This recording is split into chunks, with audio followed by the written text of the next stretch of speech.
的妈！哎呦我的妈！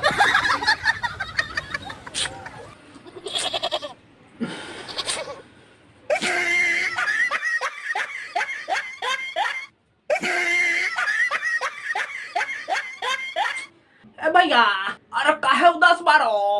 का कोई रे बड़ा लाइन लगल बा। अरे लाइन लगल बा तो हम मंदिरिया में चल जा, जल चढ़ा लो।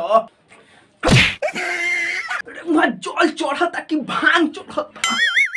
अच्छा बुझ गई नी यही सुके पूरा सावन भर बाबा बौराइल रहेलन रे। एकर कोनो उपाय बानू? इनकरा के दोसर जड़ी पियाबे के पड़ी। अब सुन, अच्छा सुनाओ। 哎呦我的妈！ टेंशन में रोतानी काहे ये भोला दानी। अब भांग गाजा साफा छोरी लइकन के कोहल मानी। साफा छोड़ दे साल भांग धतूरा, काहे कि पुदीना एकदम में सस्ता बा। अब बाबा ये साल टेस्ट बदली, पुदीना पी के देखी। पीली पुदीना ए बाबा पीना पुदीना, टेस्ट छोड़ी तो सर पी। ताजा ताजा लाइल बानी अखियां खोली देखोली ना। अरे बेलुरवा, अरे ना पिहन का। रुको ना भैया, हम पिया बतानी। रुको आए ना पिहन ना तो तोरा धो के तोस मारम। इतना पैसा फसैनी ह पुदीना में, अब भांग ना खरीद के ले। ए बाबा पीली ना। अरे भांग धतूरा छोड़ी गौरा माता के कौन चीज परेशान करे।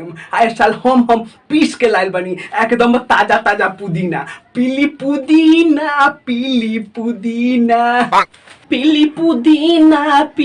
पुदीना सावन भर रोही असुभमिया के बिना। पीली पुदीना सावन भर रोही असुभमिया के बिना। रे बिलुरबा ना पिहन का रे कही ना। पीली पुदीना हाय हाय। पीली पुदीना आय हाय। 哎呦我的妈！ जनतानी बाबा रउआ भंगिया के बिना कम न चले लाइको दिनवा हे राम। तोने का ख्याल करी से पका के अपना सावन के महीनवा चढ़ता रे राम। रे बेलुरवा, अरे कोबले खड़ा रही, गोड़ दुखाता। अब पुदीना ना पिहन का रे बाबा। हाँ रुको ना भैया, हम पिया बतानी। हाँ पियाओ। रे बाबा ना पिहुन का रे। बुझाता कि हमरा पुदीना फेंक के भांगवा लावे के पड़ी। 哎呦我的妈！